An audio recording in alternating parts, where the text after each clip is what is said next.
పేరుతో విద్యా ఉద్యోగాలు అలాగే స్థానిక సంస్థల ఎన్నికల్లో ఇవ్వాలనేటువంటి ఉద్దేశంతో అసెంబ్లీలో మండలిలో బిల్ పెట్టి ఆ బిల్లును గవర్నర్కు పంపి గవర్నర్ ద్వారా రాష్ట్రపతికి తద్వారా 9th షెడ్యూల్ కార్యక్రమానికి పంపించడం జరిగింది. పంపించిన తర్వాత మళ్ళీ ఆర్డినెన్స్ అనేటువంటి ఒక కొత్త కార్యక్రమాన్ని తీసుకుంది. ఇక్కడ గమనించాల్సినటువంటి అంశం ఏంటంటే ఈ ఆర్డినెన్స్ లో కేవలం స్థానిక సంస్థల ఎన్నికల అంశం మాత్రమే ఉంది. విద్యా ఉద్యోగాలకు సంబంధించినటువంటి చర్చను అప్పుడే కట్ చేసిరు. మరి వాస్తవానికి స్థానిక సంస్థల ఎన్నికల్లో బీసీల ప్రాతినిధ్యం ఎట్లా ఉంది? 42% వరకు మేము ఇస్తామనేటువంటి మాట ఆ రోజు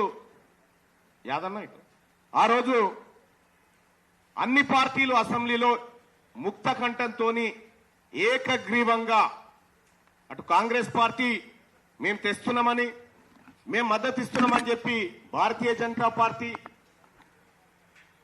దీన్ని వెంటనే ఇంప్లిమెంట్ చేయాలి అని చెప్పి బీఆర్ఎస్ పార్టీ ఆఖరికి లెఫ్ట్ పార్టీలు కూడా బీసీల వాటా తేల్చాలనేటువంటి మాట చెప్పారు. ఎంఐఎం కూడా ఓకే అనే. ఇక దీనికి అడ్డు ఎవరు లేరు. ఇక్కడ రాష్ట్రంలో 42% రిజర్వేషన్ అనేటువంటి అంశానికి అడ్డు ఎవరు లేరు. కానీ ఎందుకు ఆగిపోతుంది? ఎందుకు ముందుకు పోవడం లేదు? ఇక్కడ Congress party, BRS party, Bharatiya Janata party ఈ 3 పార్టీలు ఆడుతున్నటువంటి ఒక నయా నాటకాన్ని ఇవాళ మీ ముందుకు తీసుకొస్తా ఉన్నాం. సర్పంచ్ ఎన్నికలలో, ఎంపీటీసీ ఎన్నికలలో బీసీలకు 42% రిజర్వేషన్ తీసుకొస్తామనే మాట చెప్తా ఉంటే ఇక్కడ మా దగ్గర ఉన్నటువంటి డేటా ప్రకారం ఇప్పటికే 45% రిజర్వేషన్ 45% సీట్లు బీసీలకు లభిస్తా ఉన్నాయి. ఇక్కడ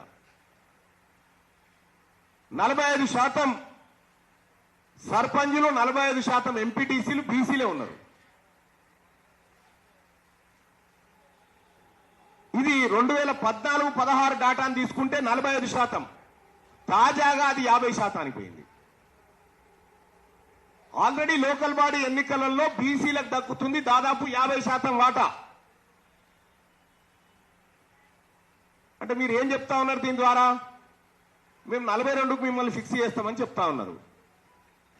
దానికి ఉదాహరణగా మీరు ఇస్తాన్న 42% రాజ్యాంగబద్ధంగా రిజర్వేషన్ పరంగా దక్కితే ఓకే, కానీ ఇంకొక కుట్ర దాగి ఉంది. రేపు పొద్దున మీరు 9th షెడ్యూల్లో పెట్టించి దాన్ని ఆ విధంగా తమిళనాడు తరహాలో ముందుకు తీసుకొస్తా అంటే ఓకే, కానీ కొత్త కుట్రకు కాంగ్రెస్ పార్టీ చెప్తా ఉంది మేము పార్టీ పరంగా కూడా టికెట్లు ఇవ్వడానికి సిద్ధంగా ఉన్నామని. ఆ 42 బీసీలకు ఇచ్చి తతిమ ఎవరికి ఇస్తావు? మరి మిగతా ఎవరికి ఇస్తావు? ఆల్రెడీ మేము 50% లోకల్ బాడీ ఎంపీటీసీ సర్పంచ్ ఎన్నికల్లో 50% మేము ఉన్నాం కదా, మాకు ఆ డాటా ఉంది. వీళ్ళకే నేను కట్ చేసి ఇస్తావు. అట్లెట్లా మళ్ళన్నా మరి జనరల్ అయినప్పుడు అందరు పోటీ చేయొచ్చు కదా అనేటువంటి చర్చ మీడియా వర్గం నుంచి కూడా వస్తుంది. ఇక్కడ 2019 జెడ్పీటీసీ ఎలక్షన్ తీసుకుంటే ఈ జెడ్పీటీసీ ఎలక్షన్ లో జనరల్ కేటగిరీలో జరిగిన మోసాన్ని ఒకసారి మీకు వివరిస్తా.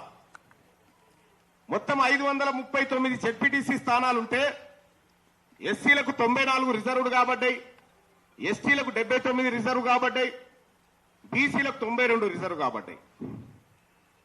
ఇక్కడ ఈ ఎస్సీ ఎస్టీ బీసీలకు సంబంధించినటువంటి రిజర్వేషన్ పోగా జనరల్ కేటగిరీలో అన్రిజర్వ్డ్ కేటగిరీలో 274 జెడ్పీటీసీలుంటే ఈ 274 జెడ్పీటీసీల్లో 70.43% అప్పర్ క్యాస్ట్ వాళ్ళు తీసుకున్నారు. జనరల్ కేటగిరీ పేరు మీద. అలాగే బీసీలు కేవలం 27% మాత్రమే ఇక్కడ దక్కించుకోగలిగినారు జనరల్ కోటాలో. అంటే ఈ 42 చాటున ఈ 42 అనేటువంటి గుంజకు బీసీలను కట్టేసి మిగతా ఓపెన్ కేటగిరీ సీట్లను అప్పనంగా అంటే మీకు ఇచ్చినాం కదా అనేటువంటి మాట చెప్పేటువంటి దుర్మార్గంతో రాబోతా ఉన్నారు. ఇక్కడ మేము ఆల్రెడీ సర్పంచ్ ఎంపీటీసీలలో 50% వరకు సీట్లు ఇవాళ మా చేతుల్లోనే ఉన్నాయి. మీరు 42% పేరుతోని తీసుకొచ్చి పోనీ అది తీసుకొస్తారా అంటే అది తీసుకొచ్చేది కూడా కాదు. మీరు ఇదొక నాటకం. ఈ నాటకంలో భాగంగా పార్టీల పరంగా సీట్లు అనేటువంటి మాట తీసుకొస్తా ఉన్నారు. అయ్యా మీ పార్టీల సంగతి ఒకసారి చెప్పాలి. మేము ఇది 1952 నుంచి 2023 వరకు అసెంబ్లీ ఎన్నికల్లో తెలంగాణ ప్రాంతంలో ఓ 50 ఏళ్ళు కాంగ్రెస్ పార్టీ, ఓ 10-15 ఏళ్ళు తెలుగుదేశం పార్టీ, ఓ 10 ఏళ్ళు బీఆర్ఎస్ పార్టీ. వీళ్ళ పరిపాలనలో బీసీలకు దక్కినటువంటి అవకాశాలను ఒకసారి పరిశీలిద్దాం. ఎందుకు అవసరం వచ్చింది బీసీలకు రిజర్వేషన్ అనేటువంటి అంశం తీసుకుంటే 1952లో బీసీలకు 8 సీట్లు ఇచ్చి తెలంగాణ ప్రాంతంలోనే 65 సీట్లు అప్పర్ క్యాస్ట్ వాళ్ళు తీసుకురు. బీసీలకు 8 సీట్లు ఇచ్చి 89% సీట్లు వాళ్ళే పంచుకున్నారు. అలాగే ఆ తర్వాత జరిగిన ఎన్నికల్లో 92% సీట్లు అప్పర్ క్యాస్ట్ తీసుకొని 6 సీట్లు మాత్రమే బీసీలకు ఇచ్చారు వీళ్ళు. అలాగే 1962లో 85% సీట్లను అప్పర్ క్యాస్ట్ తీసుకొని 14% సీట్లు బీసీల ముఖాన కొట్టిరు. ఇవన్నీ కూడా ఎక్స్ట్రా కాపీలు ఉంటే వాళ్ళకి ఇవ్వండి వ్యవసాయం. అలాగే 67లో 15%, 72లో 75% సీట్లు తీసుకురు, 78లో 67, ఇట్లా ఇంత రాను రాను రాజుగుర్రం కంచెరగాడిద అయినట్టుగా ఒకానొక సందర్భంలో బీసీలకు 27 సీట్లు దక్కినటువంటి శాసనసభ నుంచి 19కి వచ్చి పడ్డది. ఇవాళ ఈ పార్టీలు టిఆర్ఎస్ పార్టీ కానీ కాంగ్రెస్ కానీ బీజేపీ కానీ బీసీలకు టికెట్లు ఇచ్చే కాడ కాంగ్రెస్ పార్టీ నుంచి 65 మంది రెడ్లు అప్పర్ క్యాస్ట్లు ఉంటారు, బీజేపీ నుంచి 65, బీఆర్ఎస్ నుంచి 65. గెలిస్తే వీళ్ళే ముగ్గురు 3 పార్టీల నుంచి కాబట్టి ఎవరో ఒకరు గెలవాలి. బీసీలకు టికెట్లు ఇచ్చే కాడ ఎంత దుర్మార్గమైనటువంటి చరిత్ర ఉంది ఈ 3 పార్టీలకు అని గమనిస్తే ఇది మొన్నసారి జరిగినటువంటి అసెంబ్లీ ఎన్నికల్లో కాంగ్రెస్ పార్టీ ఏం చేసింది, బీఆర్ఎస్ ఏం చేసింది, బీజేపీ ఏం చేసింది ఒక్కసారి లెక్కలు చూద్దాం. ఆదిలాబాద్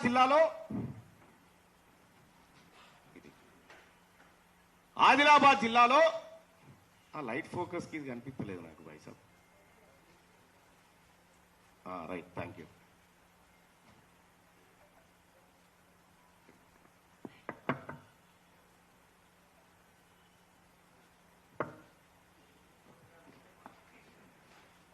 ఆదిలాబాద్ జిల్లాలో 10 సీట్లుంటే 5 రిజర్వ్డ్ పోగా 5 సీట్లున్నాయి అక్కడ.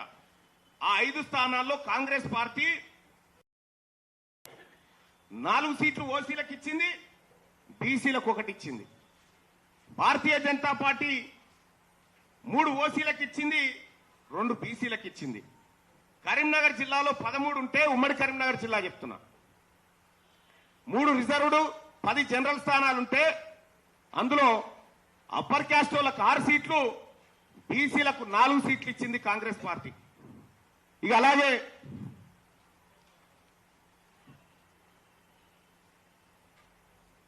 టిఆర్ఎస్ పార్టీ ఇదే కరీంనగర్ జిల్లాలో అప్పర్ క్యాస్ట్ వాళ్లకు 70% సీట్లు ఇచ్చింది. ఖమ్మం జిల్లాలో 100కు 100% సీట్లు అప్పర్ క్యాస్ట్ వాళ్ళు తీసుకున్నారు. అంటే ఎక్కడైతే గెలిచే అవకాశాలు ఉంటాయో అక్కడ బీసీలకు టికెట్లు ఇవ్వకుండా, అక్కడ బీసీ అభ్యర్థులు లేకుండా 3 పార్టీలు చాకచక్యంగా చాలా జాగ్రత్తగా ఇచ్చి బీసీలకు ఇస్తే గెలవరనేటువంటి ఒకటి కల్పించి మోసపూరితమైనటువంటి చర్యలకు పాల్పడ్డారు. నిజామాబాద్ జిల్లాలో 8 జనరల్ స్థానాలుంటే 8కి 8 అప్పర్ క్యాస్ట్ కి ఇచ్చింది కాంగ్రెస్ పార్టీ, ఒక్కటి బీసీకి ఇయ్యలే. బీఆర్ఎస్ పార్టీ మెజార్టీ సీట్లు అప్పర్ క్యాస్ట్ కే ఇచ్చింది. బీజేపీ కూడా 75% సీట్లు అప్పర్ క్యాస్ట్ కే ఇచ్చింది. వరంగల్ జిల్లాలో 86% సీట్లు అప్పర్ క్యాస్ట్ కే ఇచ్చిర్రు. బీఆర్ఎస్ అదే, బీజేపీది కూడా అదే. అయ్యా ఈ పార్టీలకు భారత రాజ్యాంగం, ఉమ్మడి నల్గొండ జిల్లా కూడా పరిస్థితి అదే. 9 జనరల్ స్థానాలుంటే 8 స్థానాలు ఓన్లీ రెడ్లు తీసుకున్నారు, ఒక్కటి మాత్రం బీసీకి బిచ్చం వేసినట్టు వేసారు. ఇక్కడ మీ పార్టీలో అవకాశం ఉండి టికెట్లు ఇచ్చే కాడ మీ పార్టీలు మా బీసీలకు టికెట్లు ఇవ్వకుండా కనీసం 42% సీట్లన్నా వీళ్ళకి ఇవ్వాలన్న సోయి లేకుండా ఉన్నటువంటి మీ పార్టీలు 42% రిజర్వేషన్ తీసుకొచ్చి మా బీసీలను ఉద్ధరిస్తారంటే మేము నమ్మడానికి సిద్ధంగా లేము. ఇక హైదరాబాద్ ఓల్డ్ సిటీలో ఈ 3 పార్టీల డ్రామాలు చూడుర్రి. 7 జనరల్ స్థానాలుంటే ఇక్కడ ఈ 7 జనరల్ స్థానాలుంటే కాంగ్రెస్ పార్టీ 5 సీట్లు బీసీలకే ఇచ్చింది. ఇలా 5 సీట్లు బీసీలకే. వీళ్ళిట్లా అంటే మేమేం తక్కువనా అని చెప్పి బీఆర్ఎస్ పార్టీ అదే చేసింది, బీజేపీ అదే చేసింది. 4 సీట్లు ఇచ్చింది బీజేపీ, ఇంకొక షెడ్యూల్ క్యాస్ట్ కూడా ఇచ్చిరాడ. ఈ బీసీలకు ఇచ్చిన దాంట్లో మేరాయనకు కూడా ఇచ్చినామయా మేము కాంగ్రెస్ పార్టీ టికెట్ అని చెప్పారు. ఓడిపోయే కాడనేమో మాకు అత్యధిక సీట్లు, ఓడిపోయే కాడ అత్యధిక సీట్లు, గెలిచేటువంటి నల్గొండలో మాత్రం ఉమ్మడి నల్గొండలో 9 జనరల్ స్థానాలుంటే 8 మీరు తీసుకొని ఒకటి మా ముఖాన కొట్టింది. ఈ రకంగా బీసీలను రాజకీయంగా ముందుకు రాకుండా మీరు అనేకమైనటువంటి కుట్రలు చేస్తున్నటువంటి పార్టీలు బీసీలకు న్యాయం చేస్తాయంటే నమ్మడానికి సిద్ధంగా లేము. ఇవాళ ఢిల్లీలో కాంగ్రెస్ పార్టీ ధర్నా, భారతీయ జనతా పార్టీ ధర్నా, బీఆర్ఎస్ పార్టీ ధర్నా. అందరు శాఖాహారులే బీసీల విషయంలో, అందరు శాఖాహారులే.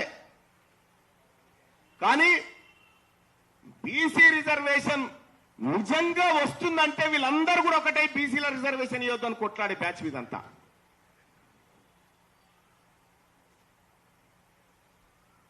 ఇప్పుడు మీరు మాకు ఈ సమావేశం ముఖ్య ఉద్దేశం ఏంటంటే మీరు మాకు 42 ఇచ్చుడు కాదు నాయన. మొన్ననే ముఖ్యమంత్రి గారు సమగ్ర కుటుంబ సర్వే చేస్తే మేము తప్పన్నా వాళ్ళు ఒప్పన్నారు. మీ లెక్కలే రైతు పరి, మీ లెక్కలే రైటు.